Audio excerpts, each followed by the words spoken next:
Dear Mr. McCoy, can you explain sump pumps and how they work and how should they be maintained? It's a good question. In this diagram here, there's a sump pump. Some people don't know what that is. They're normally in the corners of the basement. They have a pipe that goes on the outside and discharges the water, hopefully out as far as you can go.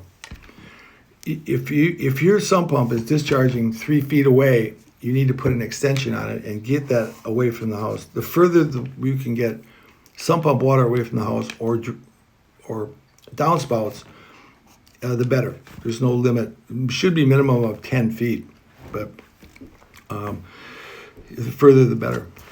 Sump pumps are normally good for maybe 7 to 10 years on the high end of it.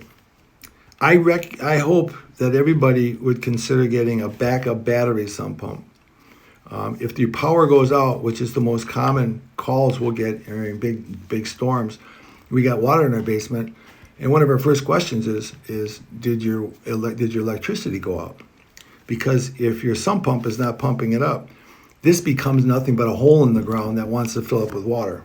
I mean, there's nothing to combat it. With a backup battery sump that's actually run on a battery, and it'll operate 90% of the time long enough to be able to move some of the water out to mitigate any damage in the basement until the power comes on. Power company is actually pretty good with restoring power within 9-10 hours, or certainly half a day.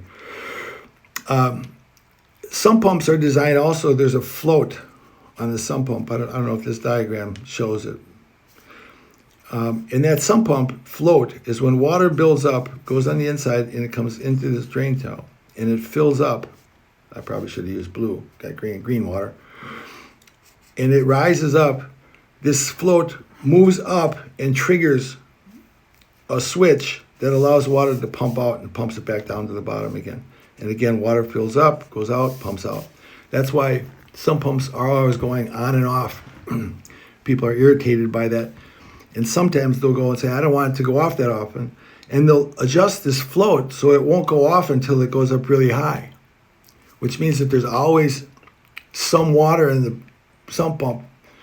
And it's already built up a reserve because people just don't want it to go off so often. So they adjust the float. Well, that's a really bad thing to do, because if you all of a sudden get a big storm and forget to put that sump pump down, now that water's it's not going to trigger until it goes here, and that's not enough time to recycle that water. If you have a question on where your sump pump float should be, you should ask your plumber, because if you need a new one, your plumber is the person to do it, because there's some codes and there's some different sizes of pumps that plumbers are all versed on being able to advise on. But don't adjust your sump pump because it's going on and off. If it's going off too often, that means you have a lot of excess water, and you may want to put a second pump in or a more powerful pump. If you have any questions, give us a call.